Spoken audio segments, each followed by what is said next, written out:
Ann, Yeah. the camera is rolling. Yay!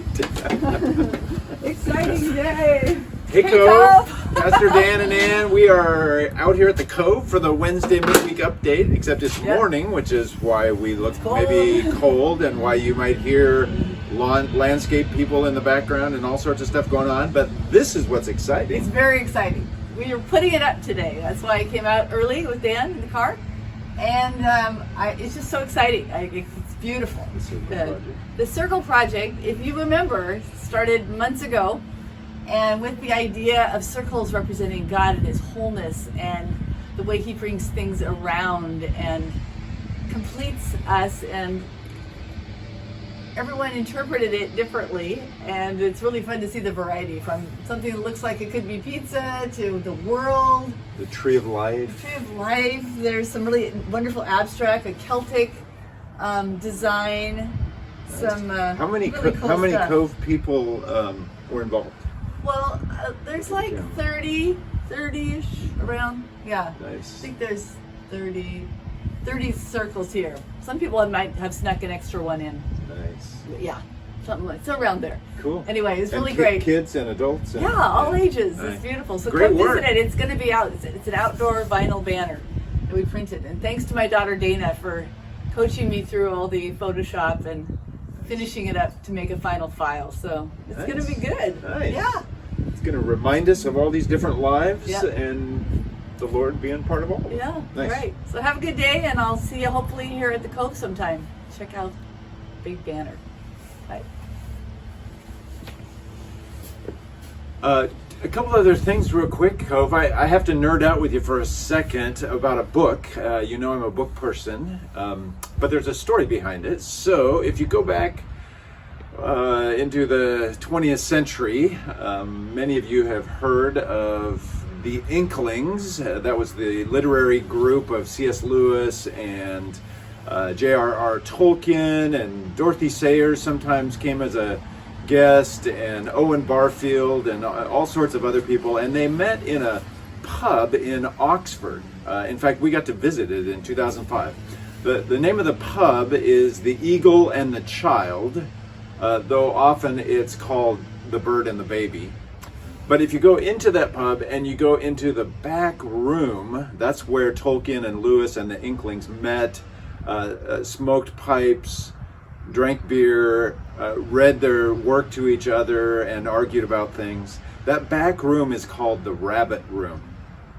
Okay, so fast forward to today. There is a Christian singer-songwriter whose name is Andrew Peterson, who also is involved in gathering artists and a little bit of publishing down in Nashville. And the name of the publishing arm and of the website is Rabbit Room Press, so hearkening back to those Inklings. But this book from Rabbit Room Press is called Every Moment Holy. Every Moment Holy. And it's a book of liturgies, of prayers, of talking to God, but unlike real formal things that have to do with worship services, kind of like a Book of Common Prayer, these liturgies are for all sorts of everyday normal things. So there's a liturgy for doing laundry. There's a liturgy for preparing a meal. There's a liturgy for waiters and waitresses. There's liturgies for the start of a day, the ritual of morning coffee, all sorts of ordinary things. And it's beautifully written by a guy named Douglas McKelvey. And I just wanted to read you a part of one this morning. It's called A Liturgy for Waiting in Line. And that just seemed appropriate because we're doing a lot of waiting in these days. And I'll just read a little bit of it. But listen to these beautiful words, A Liturgy for Waiting in Line.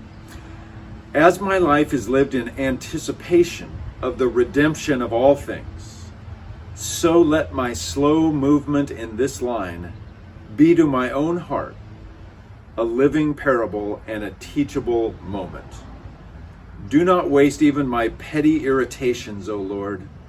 Use them to expose my sin and selfishness, and to reshape my vision and my desire into better, holier things. Be present in my waiting, O Lord. that I might also be present in it as a Christ bearer to those before and behind me who also wait.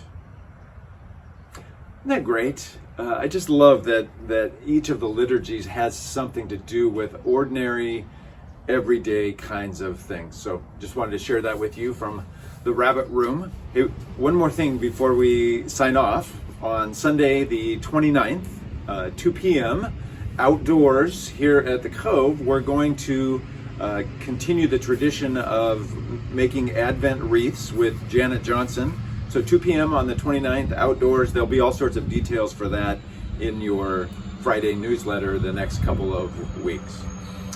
So that's it for now. There's a big truck coming through the driveway, but God bless you, and I pray that as you are waiting and doing other things this week, that God will be very near to you. Take care.